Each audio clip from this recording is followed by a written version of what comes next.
Kohn, Peter Beinart, Dennard, and John Phillips. So, John, I promised that you would get to weigh in on the whole conflict of interest thing. Go. Yes. I want to piggyback on a point that Paris made earlier, which is we're talking about the hotel industry here.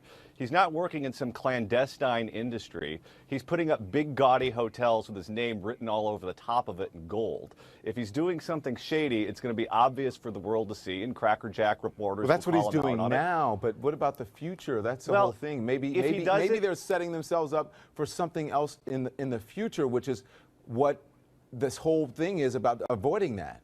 If he does something shady, he'll get killed by the papers, and he'd deserve to be killed by the papers. Then they'll say it's fake news. Except that you'll come on and defend him. Yeah. I mean, no, but it's good. I like this. We should just trust in Trump. That's great. Just trust our dear leader. I'm sure he has. Oh, the media's not going to give him a pass. Yeah, but your people aren't going to listen to the media. He spent a year getting people to not listen to the media. So you know what? At the end of the day, the American people trusted him. What Donald Trump is doing and still be a supporter, right? Oh boy. The American people trusted him. And they voted for him. That's why he's the president-elect. Listen, we're not denying that. We're just, I mean, it's obvious to point out that there should be some concerns about his businesses and government, and where does one draw the line? That's all this is. And as an American citizen, Democrat or Republican, Donald Trump supporter or not, you should have the same concerns. No, Paris? I don't have the same concerns because I think you all are making a big deal out of nothing. Gosh. There's no evidence that he's going to do this when he becomes the president. That he's not going to do it. So why don't we have a little faith in the system? Let's have a little faith. Let's have faith to believe that this man is going to do the right thing. But our political system is not based. Our political system is not based on faith in the goodness of our leaders. Then let's base it on the idea. Fact. Let's base it on fact. Let's base it on fact, and you have none of them. Okay, that's fine. Let's base it on facts. Go ahead, Sally. There are facts that he has been having business meetings since becoming president. Since becoming president-elect. Don't want to rush it. There is evidence that he was using some of his foreign calls with world leaders to talk about some of his business interests. That has been reported. So there is, in fact, facts that you're choosing to ignore because you want us to just assume that Donald Trump, who has always looked out for Donald Trump and his bottom line for his entire career, is now suddenly not going to do that at all. Again, we don't owe him the benefit of the doubt. He has to earn it, and he hasn't done a single thing to suggest that he's worried about the optics or the reality of entangling his business interests with his job as president. This is why there's a separation of powers, and this is why if he does something bad, if he does something illegal, Congress has the power to investigate him, and they will.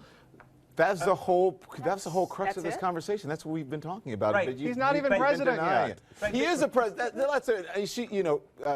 Sally just said, "Oh, I don't want to rush things." Yeah, he's president. He's not the sitting president now, but he was elected president of the United States. He will be president of the United States. So let's get over the semantics thing. And it's not that what he's going to do once he's president.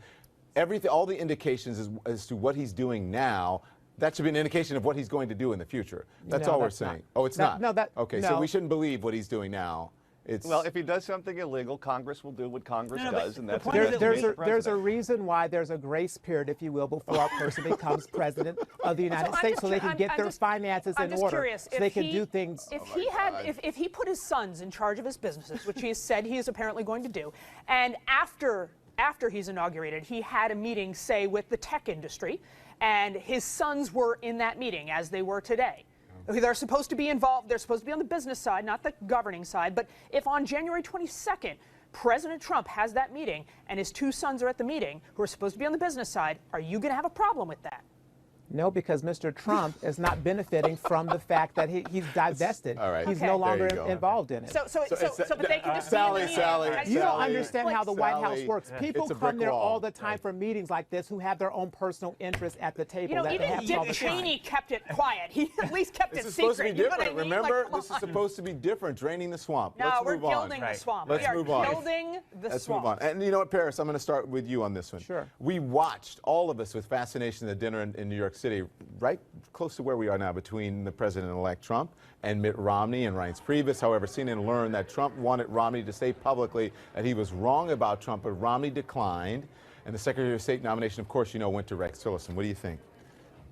Listen, I was live on television when that was going on this network, and I believe that, I said it then and I believe it now, that Governor Romney needed to apologize for what he did and what he said, because I think it was not passing the loyalty test. It wasn't. It sort of seemed like he was just being a political opportunist, if you really want my opinion, and it wasn't being true to himself and trying to. And do you remember, Paris? I asked position. you. I said if other people didn't have to apologize, because there were other people who hit him really hard as well, including Chris Christie, who's up on the stage, Marco Rubio, and a number of people, a number of supporters, not necessarily Marco Rubio's not a big supporter now, but a number of people who support him now hit him really hard during the primary. Why would Mitt Romney, remember I asked, I think it was you that question, why would he have to apologize and not others? Because the difference between a Governor Perry and a Governor Christie is the fact that they came out to support him. And they actually went on the campaign trail in support of his candidacy. Governor Romney never did that. He criticized him, held multiple press conferences talking bad about him on national television before the national audience, and then wanted to become Secretary of State. His campaign manager did the same thing, criticized him as well before becoming his campaign manager. But the point is, after that, she became his campaign manager and supported him publicly. Governor Romney never had a time frame where he actually came out and said, you know what, I support him. He should be the president. He is qualified. He never did that. He criticized it and then said, I want to be Secretary of State, or was considered for Secretary of State. And I think he needed to apologize and set the record straight, because he never came out and supported him and said, you know what, this man is someone who I believe in and I trust him. I'm sorry. I thought that we were supposed to choose secretaries of state based on who would do the best job as Secretary of State, not whether someone is willing to publicly humiliate themselves for the cardinal sin of having criticized Donald Trump, right? Mitt Romney didn't criticize Donald Trump because it was going to help him politically. It actually caused him a lot of problems. And Hillary Clinton never criticized Barack Obama. Oh wait, she became his Secretary of State. Right. So I mean, to me, But I mean, she again, came out to and me, supported him. what we learn about this is that it makes it more likely that this was simply an exercise by Donald Trump in trying to humiliate someone who'd been a political opponent, rather than a serious examination of whether Romney would have been the best Secretary of State. That's not true. No, it literally, the picture shows Donald Trump with this big grimace on his smile as Romney almost looks like he has to kiss the ring. There were 2 points to it, let's be honest. One was to humiliate Romney, period. And I've heard this, by the way, from credible sources inside Trump Tower as well. And the second, however, was also to sort of do this optical appearances of, we're going to look kind of like we're doing moderate sorts of things. We have Al Gore come in. We meet with Romney. And so we maintain the ability, and people have actually cited this. Trump people have cited this to say, oh, look, but he's not going to be so bad on the environment. He met with Gore. He's considered Romney for Secretary of State. But what matters with Trump is not what he says, is not who he meets with, it's what he actually does. So then he puts in someone who doesn't believe in the EPA to run the EPA. He puts in an oil executive to run foreign policy, to run our diplomacy worldwide. So, but he tries to sort of make it not look so bad by parading Romney around. I'm gonna like trademark Paris logic. I love that, Paris. Paris, I love having you on the show. I love the conversation. Thank you. Anytime, my friend. Thank you, Paris. Thank you.